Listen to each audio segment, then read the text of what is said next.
ሩሽ ማለት ነው። ቆፍጠን በል አታለቃቅስ። ወንድ ልጅ ቆፍጠን ሲል ነው። ሲቀጥል ደግሞ ትናንትና ሩታ ያንን አለችን ብለ ዛሬ ሄርሜላን ማግኘትህ ራሱ ስህተት ነው። ሄርሜላ በእርግጥ ሂጂ ሲሏት የምትሄድ ነይ ሲሏት የምትመጣ አይነት ሴት ናት። እሱ የታወቀ ነው። ግን ቢሆንም ዛሬ አያለ በፊት እንዳለመነች ዛሬ ግን ጥላ በቆምክበት ጥላ ሄዳለች። ስለዛ ቆፍጠን ብለ ለራስ ጊዜ ሰጠ ከራስ ጋር መማከር ነው እንጂ የሆነ ነገር ላይ ትናንትና ሩታ ይሄን አለችኝ ዛሬ ደግሞ ወደ ሄርሜላ ከሄርሜላ ወደ ሩታ ይሄ እኮ ህይወትን ያመሰቃቅላል እንጂ ህይወትን አያስተካክልም። አብርሽ ጊዜ ሰጥተ ራስን ማሰብ ነው። ሲቀጥል ደግሞ ስትናገር እንደሰማው ከሆነ ህይወት ይቀጥላል። ሩታ አንድ እኔ ጋ የቀራት ነገር አለ፣ እሱንም ወረቀቱን እፈርምላታለሁ፣ እንደፈለገች ትኑር፣ ህይወት ይቀጥላል እያለ ነው።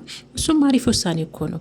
ተለያይታችሁ ልጃችሁን በሰላም አንተም እንዳባት የአባትነትን ፍቅር እየሰጠ እሷም ደግሞ እንደ እናት የእናትነትን ፍቅር እየሰጣችሁ ልጃችሁን እህትና ወንድም ሆናችሁ እኮ በሰላም ማሳደግ ትችላላችሁ። የበቀልና የፉክክር ነገር የትም አያደርስም። ቤተሰቦች አውቃለሁ። ብዙዎቻችሁ ሩታ እኮ ከእርጉዝ ከሆነች ጀምሮ ብዙ የተበደለች ልጅ ናት። ሴት ልጅ ደግሞ በእርግዝናዋ ሰዓት ያስከፋትንም የበደላትንም መቼም አትረሳም እያላችሁ ነው። ለአብርሽ ይሄ ነገር በጣም ቀላል ነው። ሩታ ያረገችው እሱ ካረገባት አንጻር እያላችሁ ነው። በነገራችን ላይ ሴት ልጅ ባረገዘችበት ሰዓት ያስከፋትንም ያስደሰታትንም ነገር በፍጹም አትረሳም። ይሄ 100% እኔ መስማማበታለሁ። ሴትም ስለሆንኩ እንደ ሴት ማለት ነው። መቼም ከአይምሮ አይወጣም። ግን የኔ ጥያቄ አሁን እንደ ባልና ሚስት አብረው ብዙ ነገር ቤተሰቦች አብርሽ ተሳስቷል እኮ አልተሳሳተም አይደለም። አብርሽ ብዙ በድሏታል፣ ሩታም ብዙ አድርጓታል። ግን ደግሞ በደልን በበደል አይደለም ቤተሰቦች፣ በደልና በቀልን በፍቅር ነው ማሸነፍ። የኔ ጥያቄ አብርሽ አልበደላትም አይደለም። ዛሬም ደግሞ ድጋሚ አብርሽ ሌላ ስህተት እየሰራ ነው በህይወቱ ማለት ነው። አዎ ህይወት ይቀጥላል። ግን ቆፍጠን ብለ ዛሬ ሄርሜላን አሞኛል ብያት ነው እንጂ ልታገኘኝ ፍቃደኛ አይደለችም።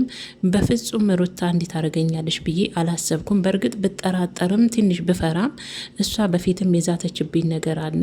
ከሁሉም ሰው ሜዳ ላይ እንደማስቀርታል ብላ ዝታብኝ ነበረ። ያንን አድርጋለች። ሩታ ግን እንዴት አድርጋለች ብዬ አላሰብኩም። በምወደው ሰው ነበር የመጣችው። እሱም ደግሞ ልጁን ነው። ልጄን በጣም ስለምወድ በልጄ ምክንያት ተሸነፍኩኝ። ለፍቅር አንዳንዴ ዝቅ ማለት ዋጋ ያስከፍላል በማለት ነበር ሲናገር የነበረው ማለት ነው። በእርግጥ አብርሽ ሩታን የሆነ ሰዓት እንደዛ ሆና ስትመጣ ክንፍ ብላ የእውነት አስመስላ ሩታ ስትመጣ ጠርጥሮ ነበር። በብዙም ፊቱን እንዳያችሁ ዘፍዝፎ ነው። ግን ልጁን ይዛ በመጣች ሰዓት ወዲያውኑ እንትን አለ። ትንሽም ብትሆን እየተቀየረ ነበረ፣ ሙሉ ለሙሉ ባይሆን ማለት ነው። እና እኔ ግን አሁን ላይ አብርሽ አሁንም ስህተት እየሰራ ነው። የእውነቴ ነው፣ ስህተት ነው። ሴትን በሴት መቀየር እኔ እንጃ ህይወትንም ትዳርንም የራስ ላይፍንም ያስተካክላል ብዬ አላስብም። ባይሆን ጊዜ ለራስ ሰተ ከሄርሜላም ከሩታም ርቀ ለራስ ጊዜ ሰተ ውስጥን ማዳመጥ አይደለ እንዴ?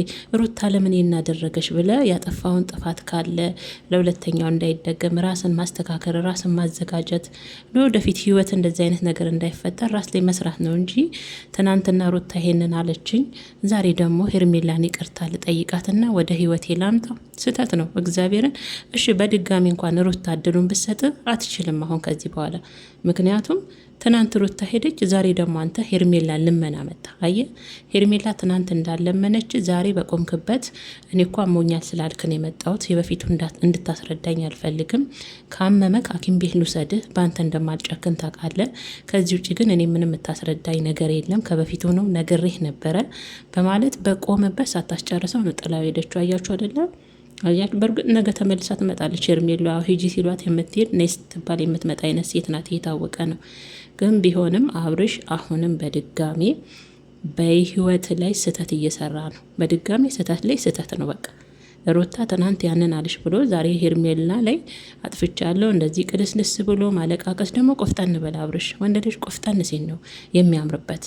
ከመጀመሪያውንም በነገራችን ላይ ሩታ ወደ አንተ ፍቅር ብላ የውሸት ቢሆንም በመጣይ ሰዓት ራሱ ቆፍጣናነት አይታይብም አብርሽ።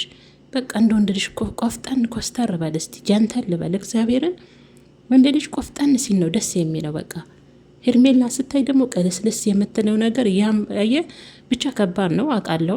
ሩታ ለምን ይሄንን አደረገች ብዬ እኔ በእርግጥ የሰራችው ስራ ልክ ነው ብዬ አሁንም አልደግፍም። በቀልም በበቀል አይደለም። ምንም እኛ ሴቶች በእርግዝና ሰዓት የተደረገብን ማንረሳ ቢሆንም ቤተሰቦች እኔ እንድታሰምሩበት የምፈልገው ነገር በቀልም በበቀል አይደለም ውዶች፣ እያደንም የልጃችሁን አባት ለምን ጎረቤታችሁ ጋር የፈለጋችሁ ነው። በቀልም በፍቅር ነው ማሸነፍ። አስተካክላ ወደ ትዳሯ ብትመለስ ነው የኔ ጥያቄ። ከወለደች በኋላ እኮ ያ ልጅ እኮ የሚያድገው ልጅ ከሁለቱም ፍቅር እያገኘ ከቤተሰብ ጋር የእናት አባቱን ፍቅር እያገኘ ቢያደግ ለልጃቸው ሲሉ ቢጎዱ ምን ችግር አለ? ሩታስ ብትሆን ለልጇ ስትል በቀልን ትታ ፍቅርን ይዛ ልጃቸውን በሰላም ቢያሳድጉ ምን ችግር አለ? ቤተሰቦች፣ ይሄ ነው የኔ ጥያቄ እንጂ አብርሽ አልበደላትም አይደለም፣ በደንብ በድሏታል። ግን በቀልም በበቀል ሳይሆን በቀልም በፍቅር ብታሸንፈውና ትዳሯን አስተካክላ ወደ ትዳሯ ብትመለስ ነው። አይታችኋል፣ የብዙ ኦዲየንሶች ልብ የሰበረ ነው። ምክንያቱም እኛ ከሩታ ምንም የምንጠቀመው የምናጣውም ነገር የለም። ግን ወደ ትዳሯ እንደ ሴት እንድትመለስና ትዳሯ አብቦ በሰላም በፍቅር እንዲኖሩ ነው የእኛ ጉጉት። ያ ነው ነበረ፣ አልሆነም። ግን ዛሬም ደግሞ በድጋሚ አብርሽ በህይወቱ ላይ ሌላ ስህተት እየሰራ ነው። ስህተቱ ደግሞ ትናንት ሩታ በቀል አለችው፣ ዛሬ ወደ ሄርሜላ ለመመለስ ሞከር። ይሄ ለእኔ ትልቅ ስህተት ነው። ባይሆን ለራሱ ጊዜ ወስዶ ራሱን ማዳመጥ፣ ያጠፋውን ጥፋት ሚስቴን በዚህ ልክ በበድላት ነው ወይም የተበቀለችኝ ብሎ ለሁለተኛው ሌላ ጊዜ ትዳር ማዞ አይቀርም ከሩታ ጋር ባይሆን አይደል? ይሄ ነው ብዬ